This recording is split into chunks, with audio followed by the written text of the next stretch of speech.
les chantres m'ont donné 2 versets ce soir. Amen. C'est une forte évolution. Nous avons plus que besoin du témoignage d'en haut. Parce que notre naissance est une naissance d'en haut.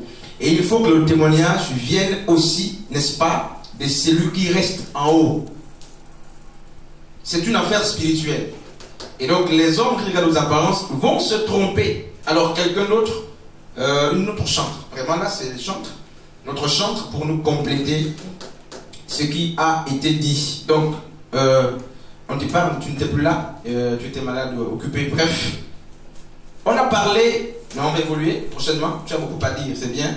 On a parlé de la repentance et on a vu ce mot en grec, c'est métanoïa, n'est-ce pas? Changement d'attitude, changement de position, changement de paradigme, n'est-ce pas?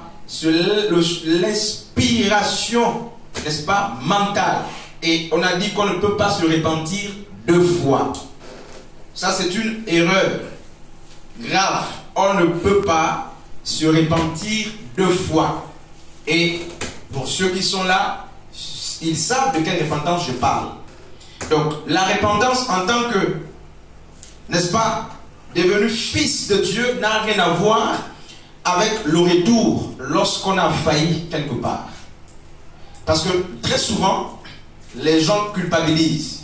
Parce qu'on ne leur a pas bien enseigné sur la repentance. Le premier niveau de repentance, c'est celui qui nous amène à quitter les ténèbres, n'est-ce pas, pour embrasser le monde, n'est-ce pas, de la lumière. Donc embrasser l'univers de Yeshua.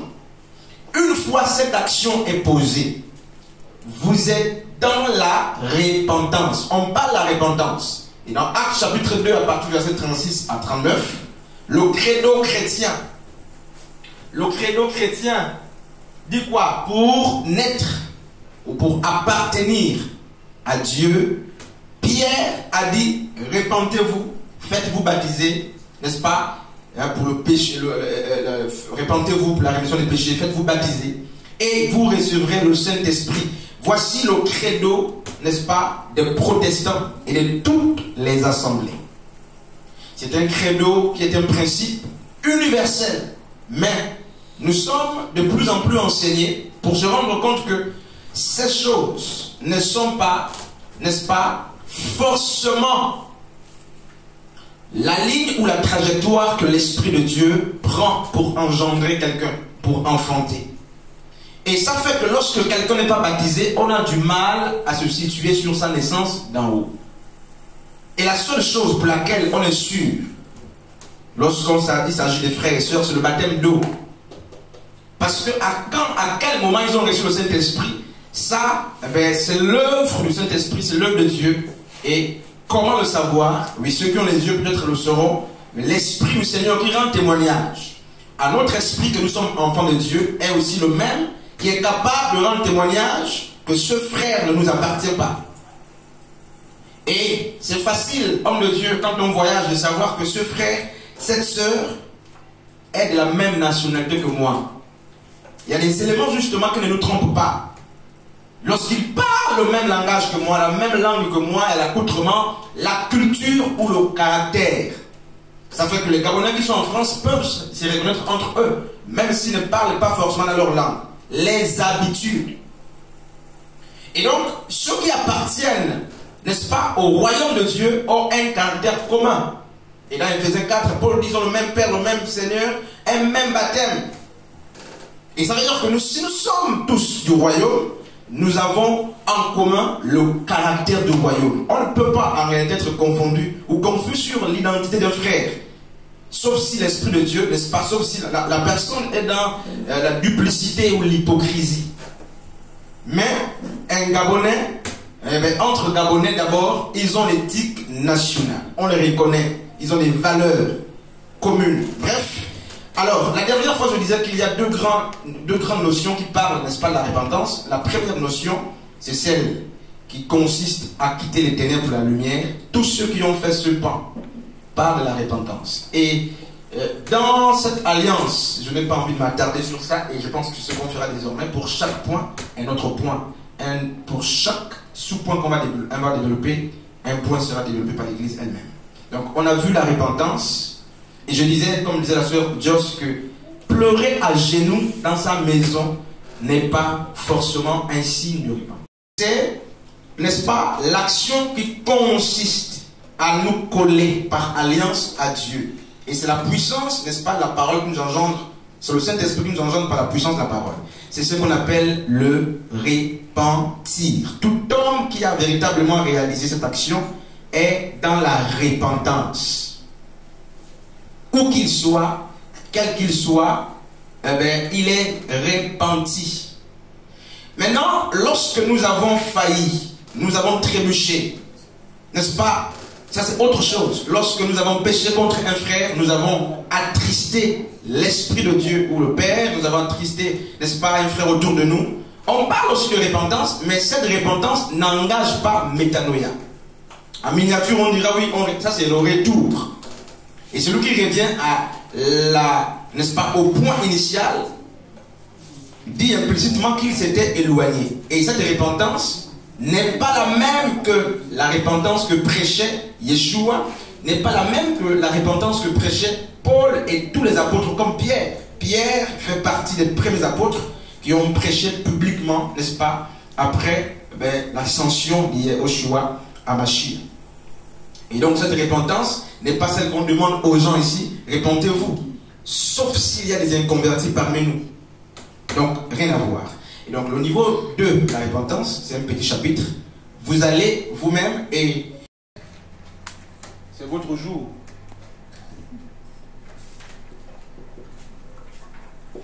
Donc voilà. C'était quoi? Voilà, donc on a dit dans le credo chrétien protestant, on dit répentez-vous, faites-vous baptiser.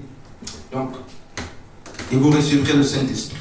Et c'est ce qui a amené plusieurs personnes à croire que l'Esprit de Dieu ne se reçoit qu'après le baptême. Pourquoi? Parce qu'ils sont restés collés, figés sur le credo protestant. Alors que ce n'est pas toujours le cas. Nous voulons parler, enchaîner avec un autre credo, n'est-ce pas? Le baptême. Mais je précise qu'il y a la deuxième dimension de la repentance. Lorsqu'on a un réfidim, il y a un type de repentance que quelqu'un dans la salle va aborder jeudi, ça dépend. Je ne sais pas qui, en quelques minutes, avec des passages bibliques authentiques, que Dieu nous bénisse, le baptême. Et avant d'aller plus loin, on va qu'une chante ou un chantre prenne très vite le micro, on va terminer très vite pour libérer les étudiants et les élèves. C'est quoi le baptême? Depuis que vous entendez parler, vous êtes même baptisé. Et parlez-nous, puisque vous êtes baptisé. Si vous êtes baptisé, vous allez nous dire. Donc, quelqu'un, c'est quoi le baptême? On va juste définir le baptême. Très, très vite, hein, vraiment. Oui, tu as le micro. C'est la sœur de le micro là? Non. Le baptême. C'est quoi le baptême? Quelqu'un nous appelle, comment on écrit baptême sur les chantres? Baptême. Oui. Donc, le baptême. Oui. Oui. C'est ça? C'est ça? Oui. C'est comme ça? Oui. C'est ça? L'accent circonflexe, c'est mieux. C'est quoi le baptême? Pour moi, le baptême, c'est une marque qui atteste que nous sommes enfants de Dieu. Il dit c'est la marque qui atteste que ça c'est Amen. Maintenant on va voir. Il dit le baptême est la marque. Bon, je vais écrire comme tu as dit, hein, qui atteste. Qui atteste que nous sommes. C'est M ici. Hein.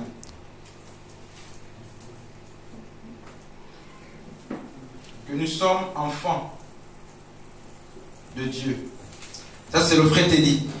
Et effectivement, sauf si quelqu'un veut ajouter quelque chose. Ok. Donc, c'est quel baptême qui atteste que nous sommes, parce qu'il dit c'est la marque.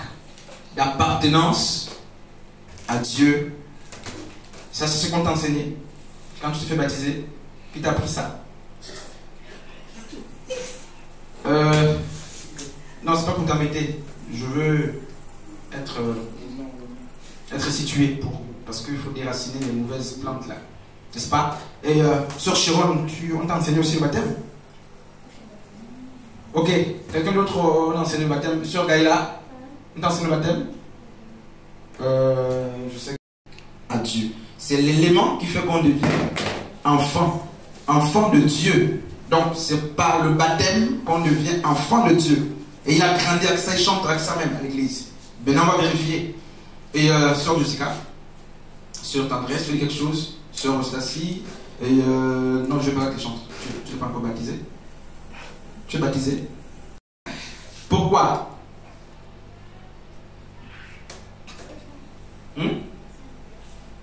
Tu vas être baptisé demain, tôt ou tard? Ou tu es déjà baptisé? Voilà. Mais quand même, c'est paradoxal. La sœur dit quel type de baptême? On va d'abord lire Éphésiens, je crois. C'est Éphésiens, homme de Dieu. Enfin, c'est Éphésiens qui une seule foi, un seul baptême. Un seul Dieu et Père de tous. Pas deux Dieu Père. Un seul Dieu Père de tous qui est au-dessus de tous. Parmi tout et en tous. Alors, donc, il n'y a qu'un seul baptême, Ma'an. Mais la sœur Eustacie, qu'elle dit, quand je pose la question à la sœur Violette, es-tu baptisée? Elle dit, quel type de baptême? Alors je reviens là-bas. Il y a combien de types de baptême? Paul dit qu'il y a un seul type de baptême. Il dit, il y a un seul baptême. Et c'est lequel? Et sœur Eustacie qui a dit quel type de baptême? Tu nous dis les types de baptême qui existent. Que vous connaissez? Tu connais?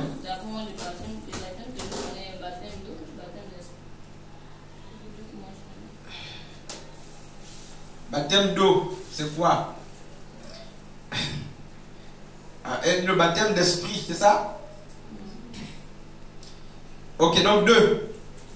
Mais Paul dit il y a un seul. Maintenant, on va confronter ça. Sauf si quelqu'un va ajouter chez les chantres. Frère Julien, Sœur Violette, Sœur Jessica. Ok. Le baptême d'eau et le baptême du Saint-Esprit. Souvenez-vous que dans Jean chapitre 3, lorsqu'on a pris, avec le pasteur Frédéric, lorsqu'on a pris le texte de base parlant de la naissance d'en haut, la version justement Semeur nous a dit que la naissance d'en haut, quand Yeshua parlait à Nicodème, il dit il faut que tu naisses d'eau, c'est-à-dire, hein, c'est ça non, homme de Dieu, c'est ce que vous avez lu la dernière fois, hein, il faut que tu naisses d'eau, c'est-à-dire, hein, c'est-à-dire du Saint-Esprit. Donc, la version Semeur nous faisait comprendre que la naissance d'eau, hein, la naissance d'eau, parce que c'est-à-dire implique l'explication. Donc la naissance d'eau est égale à la naissance d'esprit. Donc il n'y a pas deux naissances, ou il n'y a pas deux mouvements. Parce que ça veut dire que si tu es né d'eau, d'autres diront il faut d'abord naître d'eau, ensuite naître d'esprit. Ça c'est la conception qu'on a reçue du credo. Parce qu'on a mal compris le credo de Actes chapitre 2 à partir verset 36. On a mal compris. Et ça fait que tout le monde veut courir pour naître d'eau d'abord. Tout le monde. Et c'est ce que les églises nous ont enseigné. Dimanche, je disais que il n'y a pas d'homme sur terre neutre.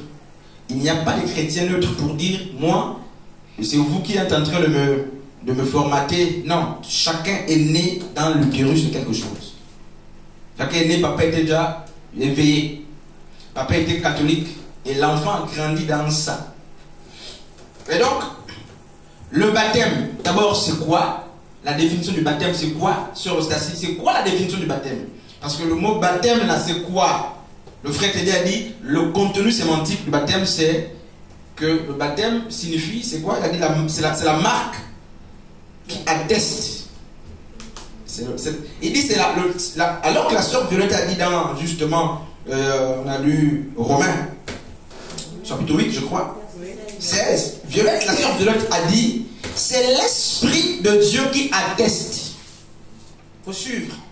Elle a lu que c'est l'Esprit de Dieu qui atteste que j'appartiens à Dieu. Le frère Teddy dit non, c'est le baptême d'eau. C'est ça? C'est ça? Je vais t'aider à te compléter. Oh, c'est sûr, voilà, c'est ça. Elle dit non, selon les Écritures, c'est le Saint-Esprit qui atteste que j'appartiens à Dieu. Le frère Teddy dit non, c'est le baptême d'eau qui atteste que j'appartiens à Dieu. Et deux chantres, c'est deux chantres. C'est deux chantres qui sont en train de parler. Alors, je sais que lorsqu'on parle de baptême, même les anciens sont d'accord avec moi, mais tout de suite, on pense à l'eau. Et prêcher le baptême en éloignant l'eau, mais on vous traite d'hérésie, d'apostat. Celui qui vient prêcher le baptême aujourd'hui, s'il ne vous parle pas d'eau, on va lui dire qu'il est sataniste. Il est apostat. Mais on va voir les Écritures. Alors, le mot baptême, ancien astrid, c'est quoi? En grec, c'est le français. Donc, en grec, c'est quoi? Donc, c'est baptizo. C'est encore quoi? Mahan. Ouais, les gens qui fuyaient les plateaux, je me souviens. Quelqu'un pour nous aider là. Donc, le grec dit c'est baptizo. Et on va comprendre pourquoi. Donc, le grec dit c'est baptizo. L'hébreu dit quoi? L'hébreu dit quoi là-bas? Itbil. On a déjà vu ça pour ceux qui suivent. Baptizo, baptisement ou bateau. Donc le grec, il peut dire baptizo, baptisement ou bateau, pour parler, n'est-ce pas, de baptême. Et les Hébreux disent que le baptême, c'est itbil. Et le contenu, c'est quoi? Parce que ici, baptizo, baptême, c'est le mot francisé. Donc, baptisement, bateau ou baptizo, donne en français baptême. Mais ça signifie quoi? C'est ce que je demande. Quelle est la charge que, n'est-ce pas, ce mot nous donne de voir? Parce qu'on est dit baptême. Et la plupart des traducteurs qui sont venus au 19e siècle, les Darby, les Calvin, les Luther, les Louis II, tout ça, ont gardé baptizo, qui est un mot grec. Alors, baptizo, c'est quoi baptizo? En français. Baptizo, baptisement ou bateau en grec. Qui donne quoi? Hein? En français. Emma Anne. Ils ont dit plonger, sceller, n'est-ce pas? Consacrer. Consacrer, bénir. Je sais pourquoi je vous donne ces mots-là. Qualifier. Emma Anne. Vous allez voir le danger avec, avec l'église, avec notre église. Donc, je disais, juste le mot là. C'était qualifié. Qualifié. Il y a, n'est-ce pas, révéler. Révéler, additionner. Additionner. Et immerger aussi. Immerger. Il y a encore pas submerger. Submerger. Le asperger. Asperger, oui, c'est bon. Ok. Asperger, n'est-ce pas? Il y a. Ouais, donc renommé. Renommé, voilà. Je dis consacré. Il y a encore un mot. Quelqu'un voit? Allongé, voilà. Allongé. Et il y a au moins 15 synonymes. Or, je dis bien baptizo, en grec baptisement ou bateau. En français, c'est baptême. Et la charge sémantique pour les Grecs, lorsqu'ils parlaient de baptizo, c'était quoi? Ils faisaient allusion à qualifier, à plonger, à sceller, à consacrer, à bénir, à submerger, à asperger, à renommer, à surnommer, à débuter. À débuter. On s'arrête par là, il y a beaucoup. Donc, il y a au moins 15 synonymes. C'est quoi le synonyme?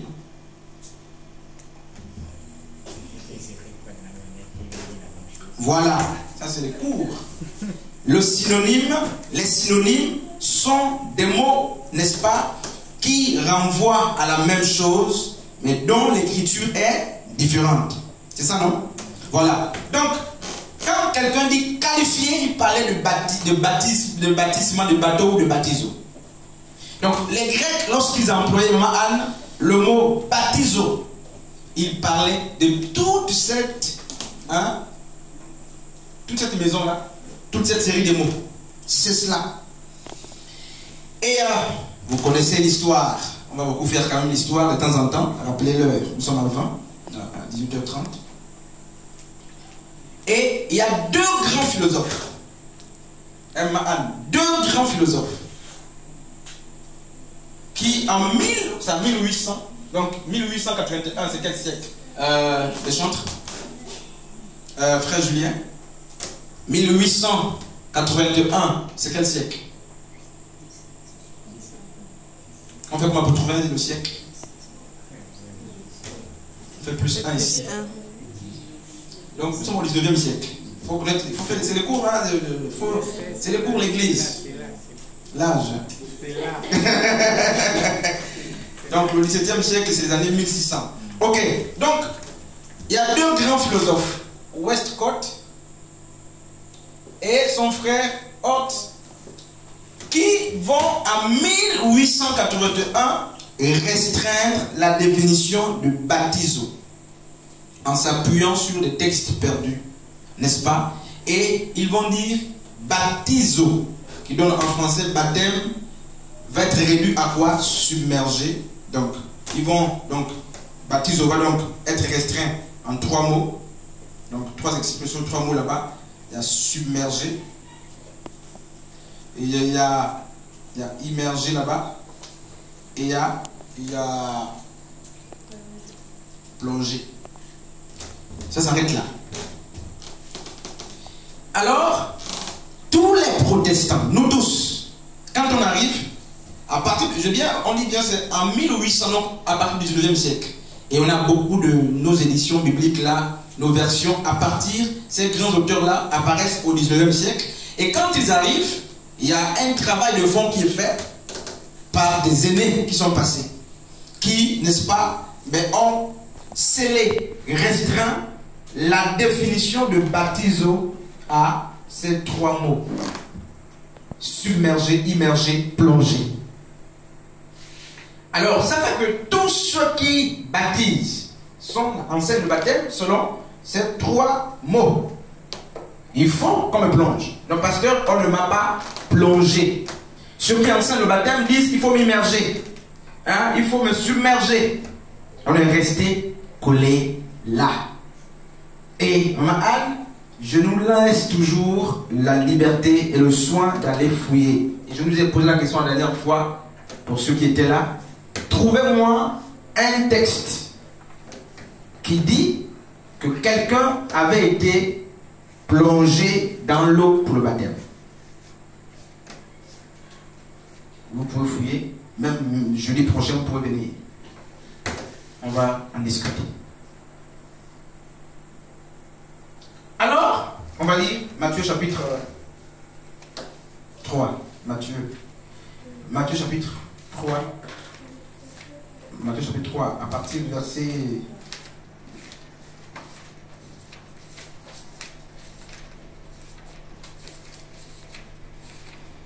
À partir du verset 11. Alors c'est Jean le Baptiste qui parle.